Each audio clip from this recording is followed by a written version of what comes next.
This is episode 10 of the Morebegsden.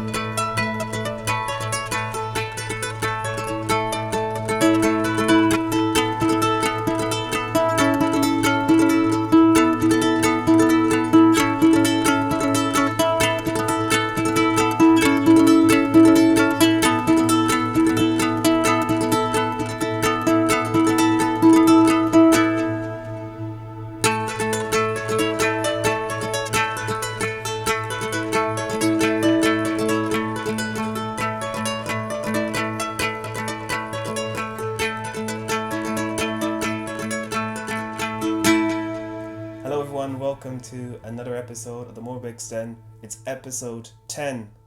Yes. And I wanted to say a big thank you for people for joining me on this journey. I've gotten great feedback from people around Cork about my show, and it's always a pleasure to hear that people are actually listening.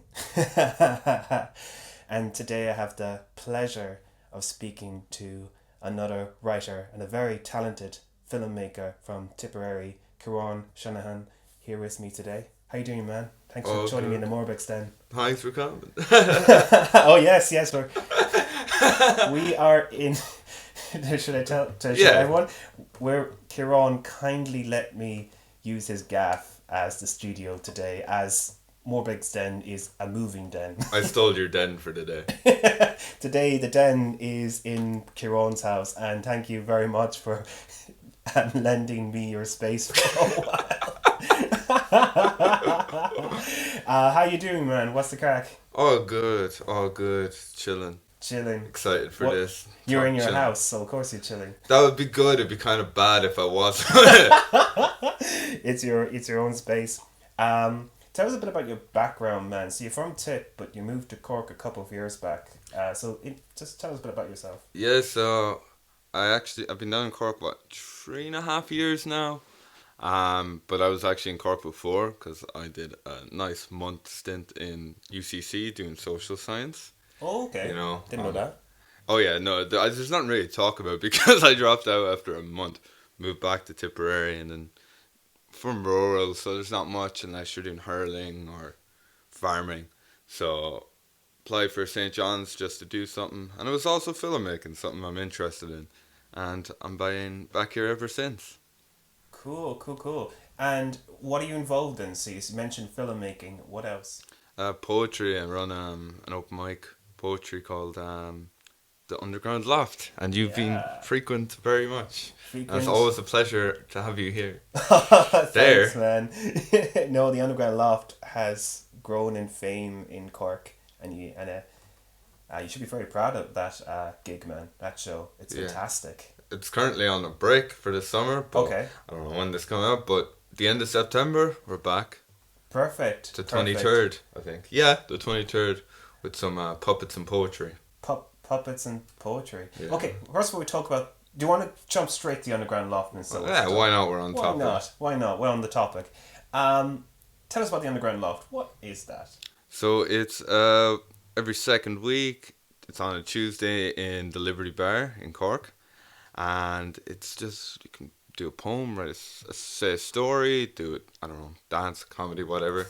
It's more kind of spoken word based, and it just involves kind of more aspects of creativity, but it's open space where you're just able to try stuff, have fun. Sometimes there's teams, and it's became its own nice little community. Certainly has. Like, I remember when we first met, I was playing a gig in Fionn Bowers. No, it was Franciscan Well. Poets and Wolves. Franciscan Well. Thank you.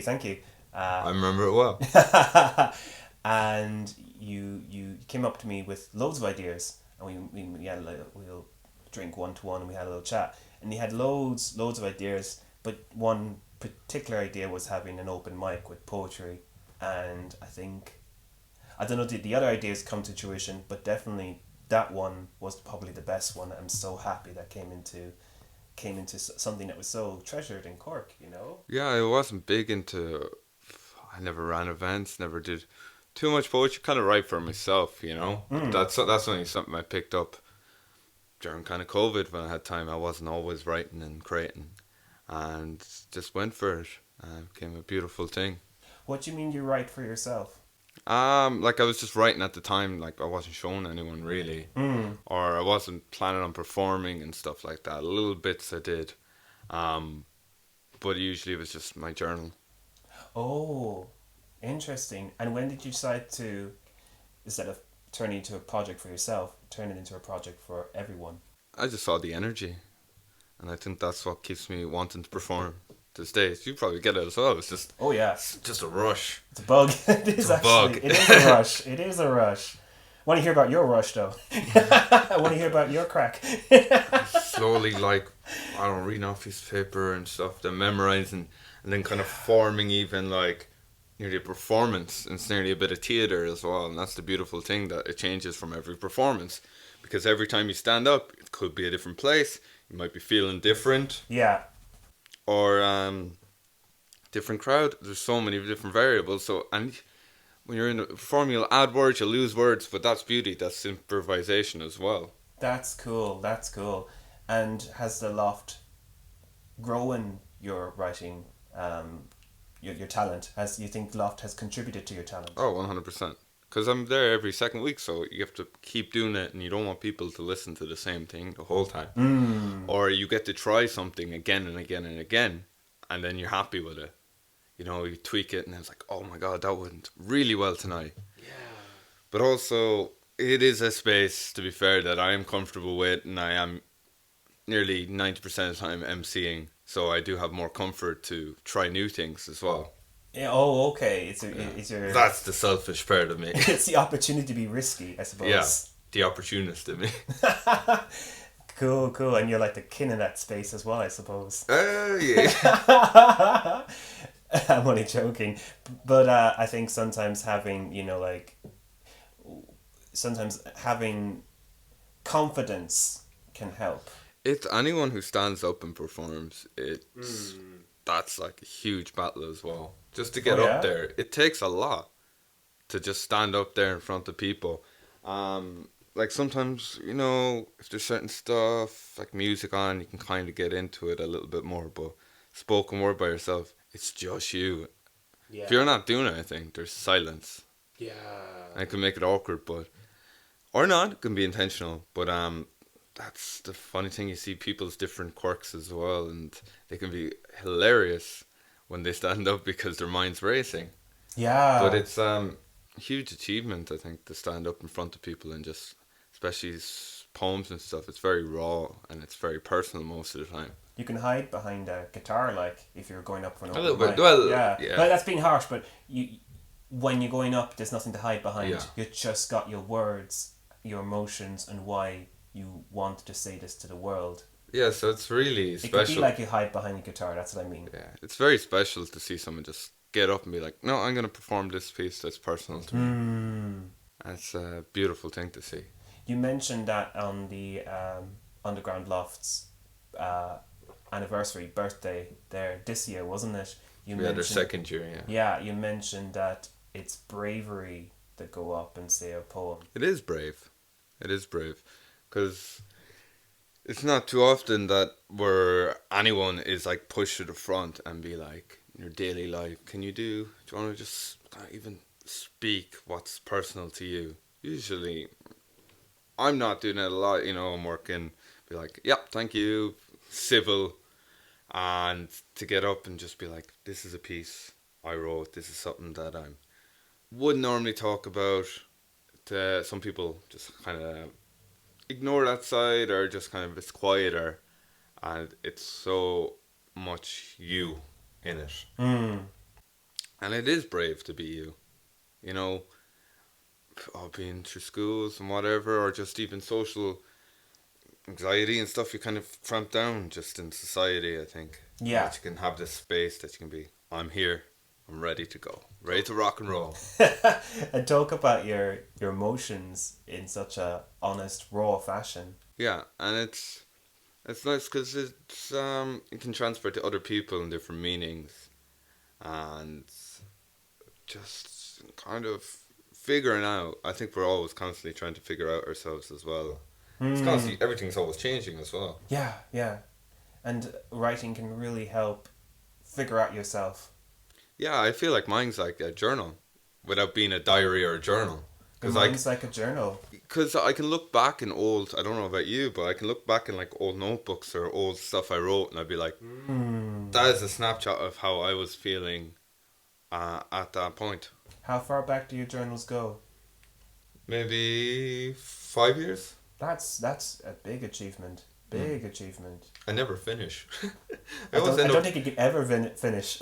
No, but I never finish a thing like a book. I always like end up getting a new one. Do you like buy a new book and you just you just admire the blank pages? Admire the blank I actually don't. I do. It scares me. They scare you. How so? It's like, oh, what's to do? Sometimes I like write on the back of pages I've already written because I'm like, oh, there's so much creativity in this book. And it's like, yeah, I'd be looking through words and be kind of nearly inspiring myself looking through old notebooks. I like pick and choose and grab words and maybe lines I like that I never really use or shown. And are they written down physically? Yeah, most of the time. That's cool. And do you think that helps? Kind of helps me get stuck. I don't really like typing in my phone. I don't mind using a laptop. Sometimes even a typewriter I like. Yeah. Oh, really? Yeah. Do you have a typewriter? I do. Yeah. Oh, cool. What's the experience of writing a typewriter like? Slower. A lot slower. And this typewriter is fucked. So it's like always jams and stuff. You can never see half the letters. But it's just even sitting down there and just thinking about put on some music in the background and you're just there and that tactile feel is just so... Yeah, that can't be replicated. No, you get so into it. There's a story behind this typewriter, I bet you do, because it's so clanky. Tell me about the typewriter. Where'd you get it? I had 2 typewriters. Okay. I got one off, was it Facebook or something? It was down by Dennehy's Cross or something. Okay. And I went to this random person's house, collected it. Actually, that one didn't work, but it had like loads of like Labour stickers and like stuff from like the 70s. So it's like someone was using it for getting elected or campaign elections, I would say. Well, they were once in offices, so like yeah. I'm not surprised. But it was kind of funny that you had all these stickers on it and stuff. Yeah. That one I just got in a charity shop. The one you want using. Good. It was a good find. Yeah. Oh yeah. How is it faring at the moment? I don't use it as much as I like to. Yeah. You get caught being busy and tired. But that you actually use it for actual writing. Do you actually realize that when you actually write a poem with your typewriter, does it feel different or? Yeah. Yeah. Yeah, 100%. Or sometimes I retype, write in my like little notebook or whatever, and then retype it in. So it actually kind of stays in my head. Oh, it helps you memorize. It helps memorize, but also you're kind of like you're going through a different process in your mind. It's like saying out loud, but you're physically typing it on something and you're pressing. You can't go back. You can't go back. Not with this typewriter anyway. Yeah. So you're constantly changing words, or you're reading it differently in your head than you would be if you're reading it out loud. Okay. So it kind of makes me like, maybe I change that word, or maybe I have a new idea. Like I don't tend to edit poems, but I do tend to rewrite poems. Like I won't completely change it, but I'll be like more spelling mistakes or different flow. And how do you actually manage with the spelling mistakes? Do you just ignore them? Most time. Yeah, because you can't go back in the typewriter, as I said. Yeah, I get a pen and hit it out, and then it's kind of multitude of different ways of writing. Yeah. Or typing. Because that's the thing when you use a computer, when you try to correct the mistakes, or even try to fill in the mistakes, as you could do very easily today. Autocorrect is the bane of my existence. It does not like Tipperary people. Yeah, we can talk about that a little bit later. But you could potentially lose a quote or word that you wrote down. Or the way in which you say it. Yeah. Oh, you lose a character. Yeah. You use your attitude, your tone. Yeah. Oh, how you're feeling emotionally. Yeah. And I think that's really important to say today, that you don't want to lose your raw emotion and maybe that's maybe the raw emotion is in the spelling mistake. Yeah, because it's more that's the thing about poetry and even most writing that it's always kind of it's okay to write. I think how you speak sometimes as well. That's In true as post. well. Yeah, I remember we talked about that in my masters, where we actually speak in bad grammar all the time. Yeah. All the time. But I can still understand. We can still understand it, and it's insane that when we try to write down what we actually say every day, it's grammatically impossible to understand. It's a bizarre. Maybe there might be something biological, but it's fascinating as well at the same time. But it adds to the cultural atmosphere of that piece that you're writing. That's a good point. Like it adds if you're like, okay, if you're like all right, boy, and then you wrote all right and then BOY, it's completely fucking different. Like tone of reading, you know. If we're talking Cork. Oh yeah, yeah. Oh, tip. Yeah. Yeah, actually, how have you brought your works to Tipperary? Have you done a performance in Tipperary? I've never done a performance in Tipperary. Would you? I would. Definitely, yeah. Probably. Would the loft go to Tipperary? Do like exclusive tip loft? Probably not for a while. No, I wouldn't see that happening. Yeah. Yeah. Why is that? I don't think there's places for it there. I don't think there's enough young people for it. You think so? I think most people have moved. Oh, that's a pity. It's sad Yeah. to hear. And most people are there wouldn't be that kind of... They could be. Yeah, 'Cause yeah. that's the beauty of I've seen with like all the poetry scene in Cork and different artists kind of scene is a lot of people are just doing it anyway. They are. might not be showing it, they might not be held in exhibitions or readings, but a lot of people are just casually doing it. It's out there. It's Yeah. out there for sure. And like the loft, well, the loft is great for young people Yeah. for sure, because like when like last year when I was just going to a pub and like yeah writing I was talking to someone behind the bar, and the writing came up. I don't know how it came up. Maybe I was introduced or something like that. And they said, "Oh yeah, you ever heard of the Underground Loft?" She said that behind the bar. It's more famous than any other poetry event, and it's only been going on for such a short while. I think you've caught a great audience in college. Yeah. And they don't tend to have a space like that. They can feel intimidated in other spaces where some of them might feel intimidated when they go to other spaces where there's a much older audience. Yeah. But then I've also had older people feel intimidated at the loft because it's been a younger audience. It's, Oh, they can fit right in. yeah. Yeah, and the loft is very welcoming either way, Oh yeah. and all I the think spaces are. Nearly all. Yeah. All Yeah. the spaces there. And it's literally like maybe you start going into the Underground Loft, and you can have the confidence to go to the other places. Yeah, because it's usually the similar faces, Yeah, yeah, yeah, similar friendly faces around. yeah. I also feel that the standard has really gone up in the Underground Loft. Do you want to talk a bit about that? I think people always have the potential. I can only talk for myself. Oh, really? Go on. I think my work has completely changed. It's gotten much better, more confident reading, writing, but also a bit more bold as well. How so? Trying different things, especially with the bag. What's the bag? I don't know anything about the bag. So I like to wear a burlap sack on my head and scream at people.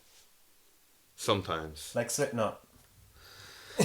More like I got as a scarecrow's bag in Batman Begins. Something like that.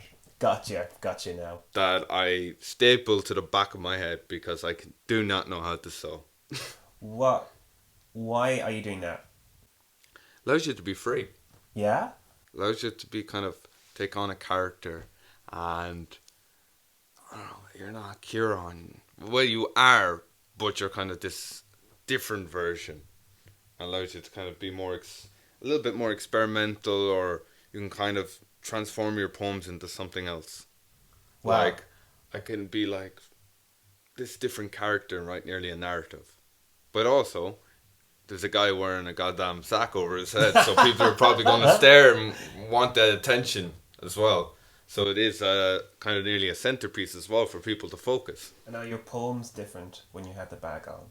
They do tend to be, yeah. It's more about kind of this kind of God and kind of authority, but not really in a religious way, but using that. But it's not just solely focused on religion. It's just using that as a backdrop. Oh, wow.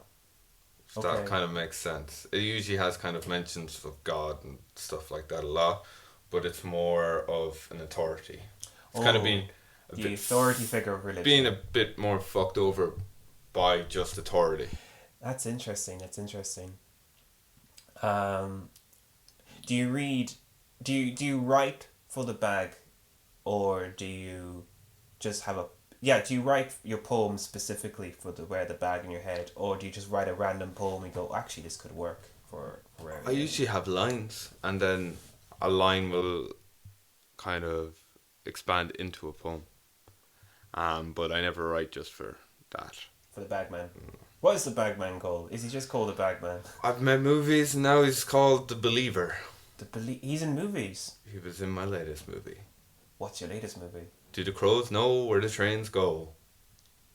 I like it. Yeah. I like it. That's cool. And you have the bag. The bag features in that. Not me wearing it, but it's kind of nearly expanded into exploring different aspects of myself. I love it. I have to see that movie. I've been finding out more and more as time goes on, and I have to see it because I feel more guilty every time. It was shown in the Arc, though. Yeah, it was shown as part of the Prisma Queer Festival.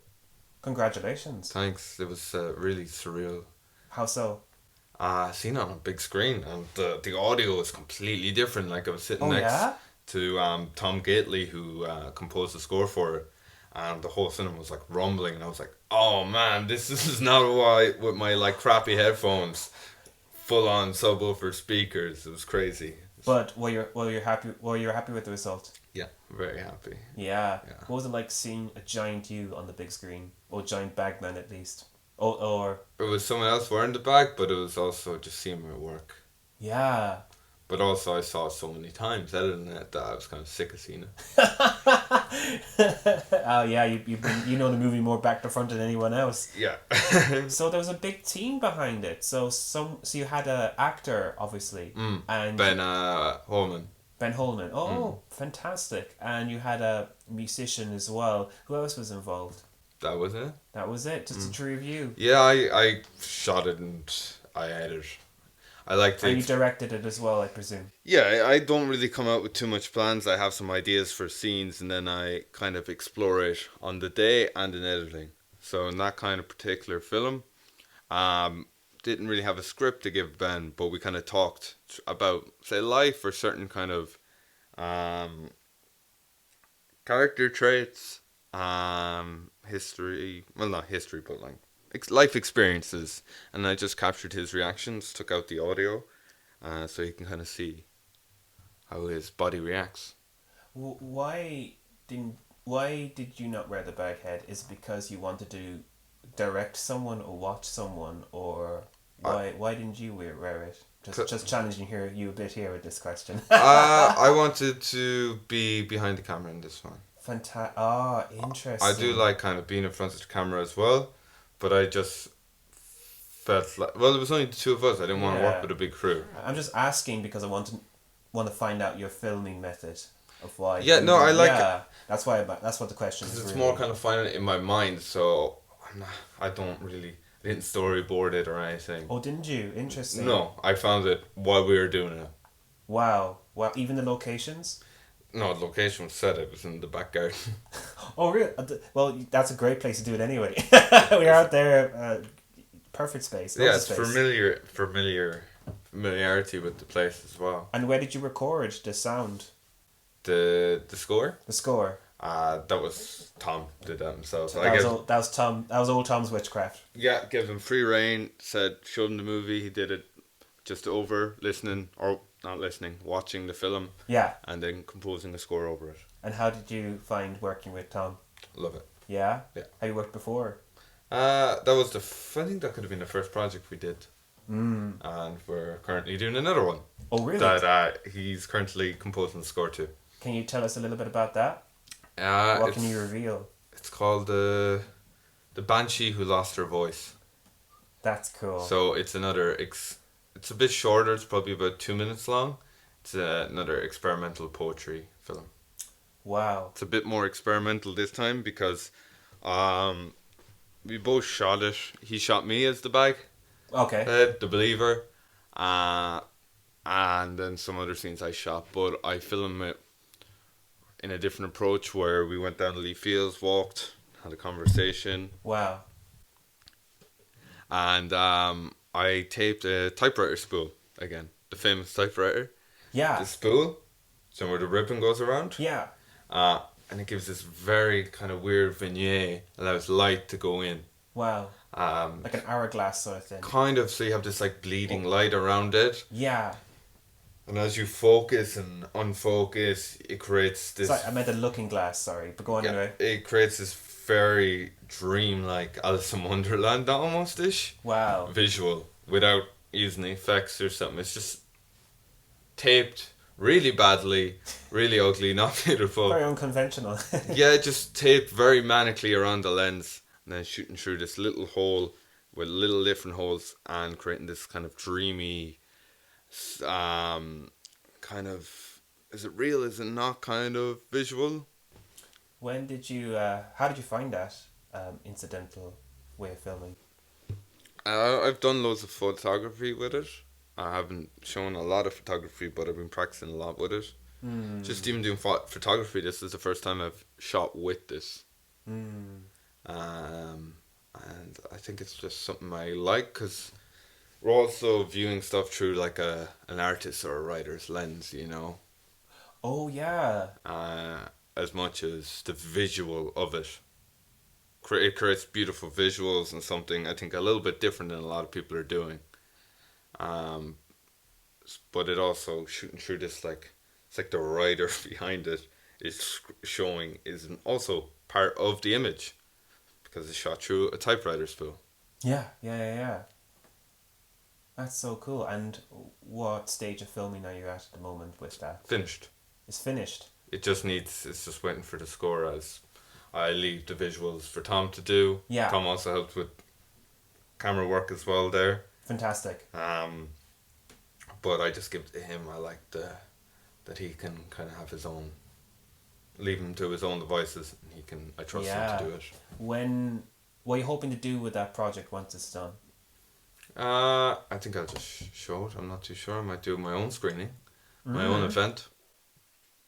Wow, that'd be interesting. Yeah, I've been thinking about it. But not too planned. I want to see it first and then see if it's worth. Yeah, exactly. But exactly. It's not the end of that kind of shooting that visual style. I'm slowly working to a bigger picture. A different project that's much more expensive. Not really expensive. I never really spent money on film. Yeah. But more kind of longer anyway, and more kind of plot driven. With I forget what's the bag code again? The Believer. The Believer. I suppose it might be messenger. like could Believer, be. I don't. It's not a set name, but focusing kind of on that kind of style of filmmaking. Do you think there's a lot of? You obviously see you vision a lot with The Believer. You see a lot of opportunity with that character. Yeah, or it's as much character, it's a way of expression, I think. Wow, that's class. Or a way in which I can express this kind of poeticness of myself and the poeticness of my film. And The Believer has performed in many places around Cork anyway, including Ciaran himself. Including me, yeah. But Ciaran as The Believer. Yeah, I don't have split personality. Just to make this clear, that Ciaran does not have a split personality disorder. We were talking about therapy there earlier. Yeah, we were talking about me lying on the couch. You're sitting up on the couch. You're not lying down on it just yet. I'm kind of like slouched Which as long as the microphone behaves itself, because it's slightly moving. I think it's so echoey here. I don't think it makes a difference, but it's slightly moving. So that's part of the therapy, actually. How do you manage with a 30 microphone? You know, it's, That's it's not metaphor, you know, we're all moving, our minds are always going different directions and spinning. It's moving clockwise, so that's a bit of order. It's the most order of my life, I guess. Oh man, we have to spin back into the topic now. Do you want to share with us some poems, actually? Yeah, of course, of course. I have a few poems, if that's okay. A few poems? Yeah, sure. I think we got loads of time. Let me find them. I have one, and I was going to read it like this, but it's Oh my! We have to take a picture of that. It's like Oh, this is intentional. it's It planned. just. It's planned, torn up. Like it's like a zine. zine. Yeah, a bit like a zine. But it's actually me just tearing the shit out of it. Actually, a lot of people don't know what zines are. It's amazing. I'm surprised. People Yeah. keep telling me to make a zine, and I still People keep telling me what a zine is, but it won't stick in my head what it is.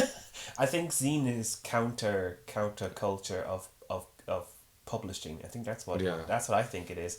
You know, let's leave it for if you don't know what a zine is, find out. You won't find it out here.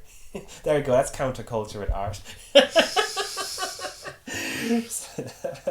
Ciaran, give us some poetry now. So I have one. I've been taking titles from.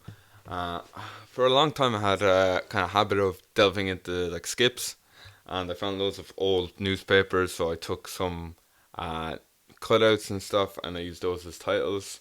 So, like, there's another one there that I have, but this one's called "A House, Good Pay and Security."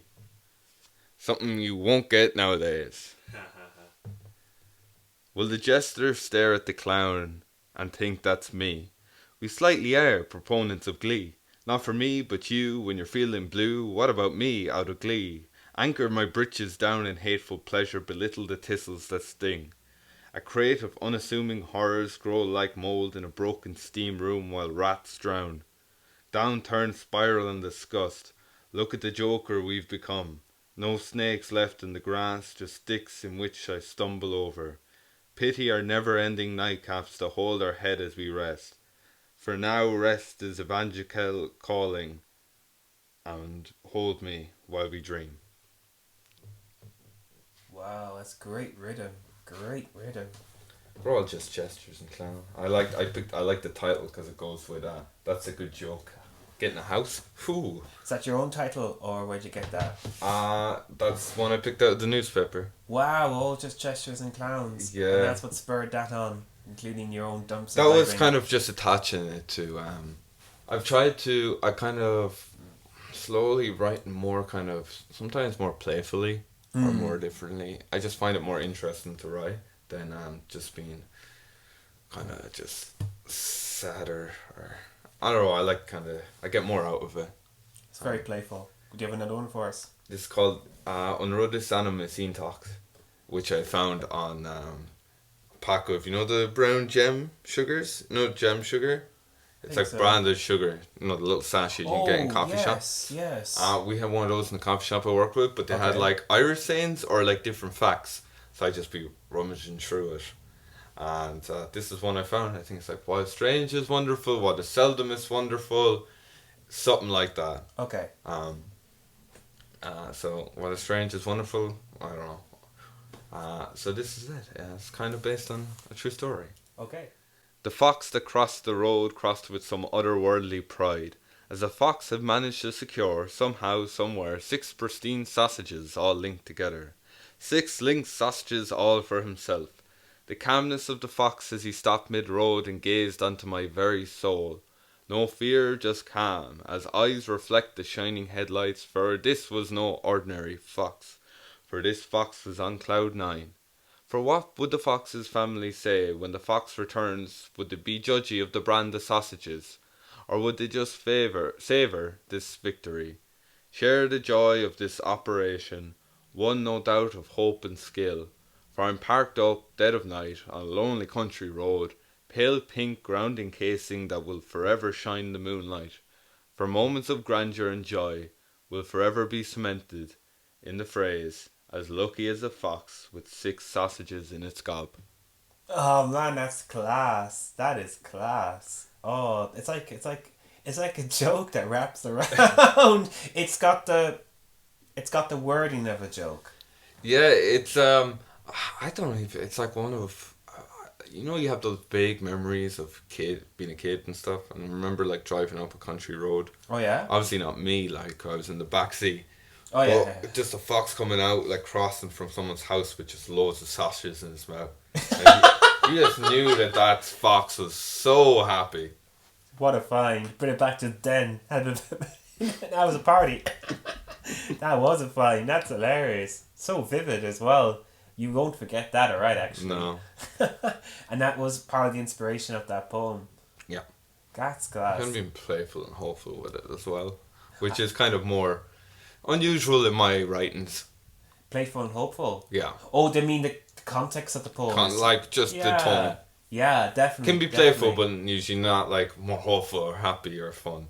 Yeah, definitely has that quirk. But we do tend, I think a lot of poems do tend to dive on the downtrodden. Are you leading up to a poem with this? Are you warning us? No, this is kind of, I guess a clash poem. I was talking about that newspaper. The next one's a clash poem, yeah? So I got loads of different pieces of newspaper, like different sentences, rearranged it into a poem. Oh, wow. Like a found poem, basically. Yeah. Wow. So go for it. So the title is Getting Rid of Hemorrhoids for I'm Moving to Australia. Wow. Okay. Okay. I think the title dawned on me slowly. I went, wow, and it's like, there's something more. Oh, okay. Sure. Hemorrhoids, right. Okay. In Australia. All of this is from the newspaper. 1964. Free fistful of chocolate marooned on the chest of visiting actresses. You can strike it if you're rich. Old rubbish on the street of delayed action. Quick break from danger revealing the organised. A house for the secure, and you get cocky a lot, mining away at a fistful of fivers, never enough to clench. And home heart and money may guide you to sincerity, but only a drink or two away from messing around with wood and paper. Crying in agony, nor at £1 up, the ashes slipped through our grip, and should have told him to plea, have a smoke, and sue the taxman, for you missed out on worn hopes. That's really cool. That's interesting. I actually have a bit of a suggestion, Ciaran, actually. Would you be on for sharing your poems during the podcast and people could read along while you say them, and then they could probably like, what do you think of that? Yeah, sure. And like actually like hard photographs of, because I think some of them are from the journal. What you think? What you comfortable with that? Yeah, no worries. Yeah, because I always try and like do something inspiring and different for each episode. And you know, like it's all about like the last episode we were like drawing while doing the song. I want to do some more of that. So maybe like as you're saying your poem, I could put this a little bit before as well. While you're saying your poem, people can actually read the words at the same time, and maybe they could get inspired by your words while reading them as well. What do you think of that idea? That's cool, man. Yeah, saying them and reading them. Of course, you inspire me. What? Yeah. No, what? Yeah, so you were one of the first gigs I went to. That couldn't be the first gig, no. I think it was first poetry. Really? Yeah. Oh man, I'm blushing. I'm honored. I think a lot of writing is a lot of spoken word. Is listening. Yeah. That's a lot of it, listening. Because if you don't have any gigs coming up, go to somebody else's gig. You'd be supporting them as well as you're actually still pumping that creative muscle. Yeah, you're around. And also, another way of just we'll go for walks as well. Listen to something different. Yeah. Try something different. I find kind of more ambient music helps a lot. To pump that creative muscle? Yeah, if I'm trying to think. What would you recommend, actually? From ambient music. From ambient music. Let's share some music. Brian Eno. Brian Eno is pretty cool. His albums are so gorgeous. Just mess around with some John Cage. Yeah, Yeah, definitely. He's got a lovely voice as well, isn't he? Am I thinking of the right guy? Yeah. Yeah. Oh no, he's more like Oh. old. Oh, okay. Sorry. You're thinking of John Cale from Velvet Underground. Yes. Yes, Yeah. he's great. Yeah, some of his short stories are fantastic. I've never heard him. Yeah, he actually has some short stories with music in the background. Nice. From the second album. They're hilarious. Michael D has his album. It's out. Is it? I think a new so. one. He has an album of poetry that was out. Yeah. Man, that's class. Yeah, I wonder is it even out now. It's odd. Ooh, we're sharing we're sharing poetry. He's coming in the door. Famous names. Yeah, he's coming in the door in 5 minutes. We've got an exclusive guest for you guys in the 10th episode. Oh God, insane! I'm pranking my. We had to do something special for the 10th. I don't know. What do we do? Series of arson around. Arson. Do you want to get the bag out?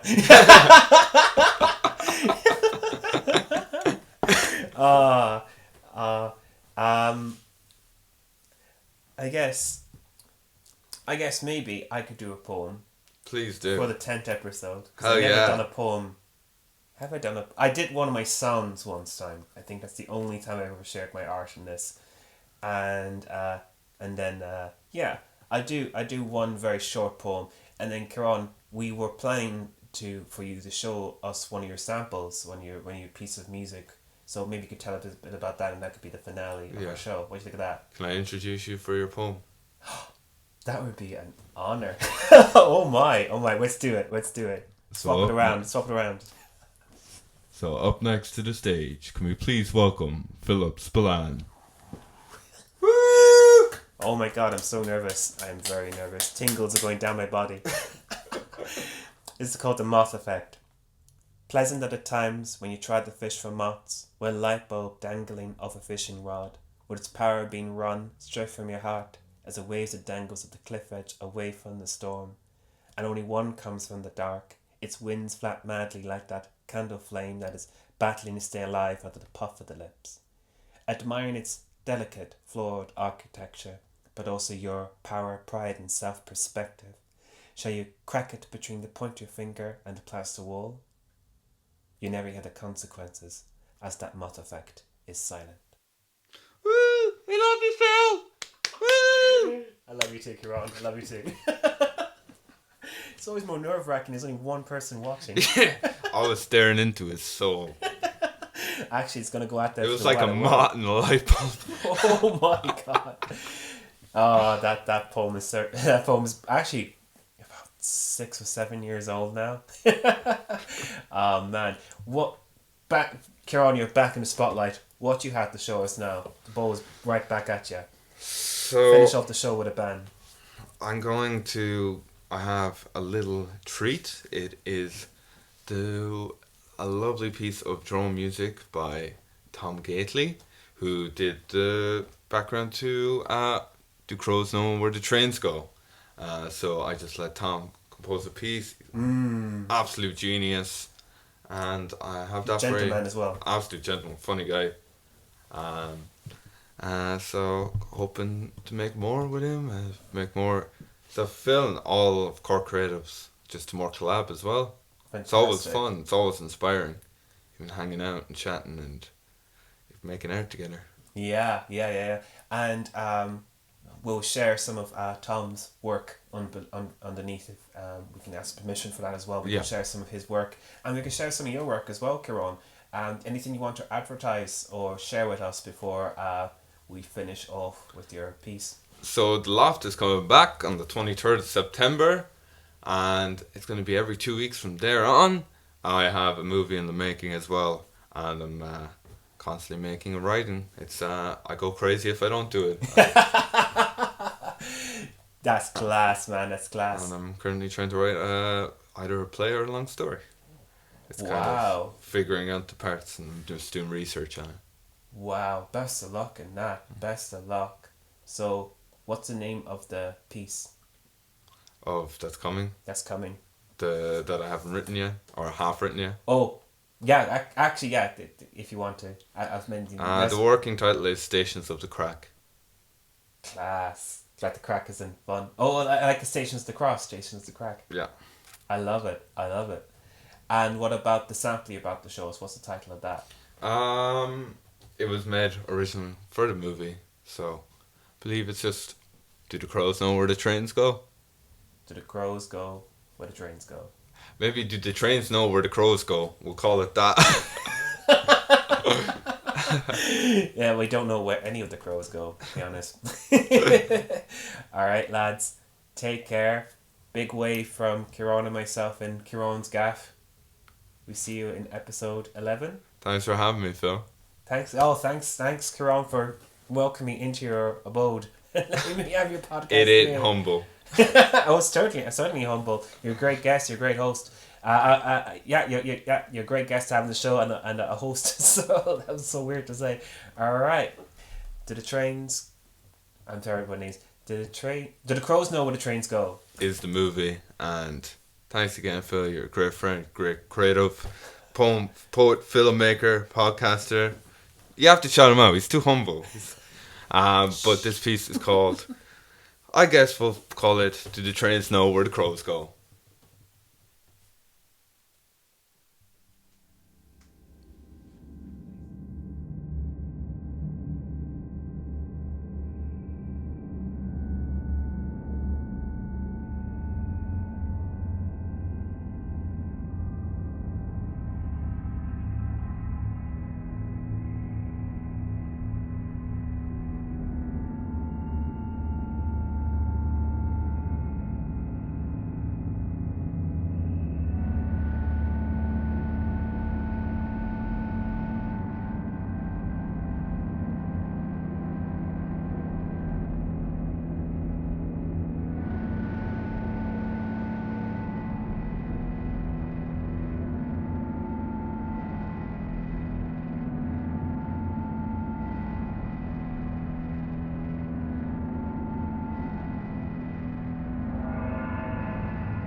Say from like film and stuff.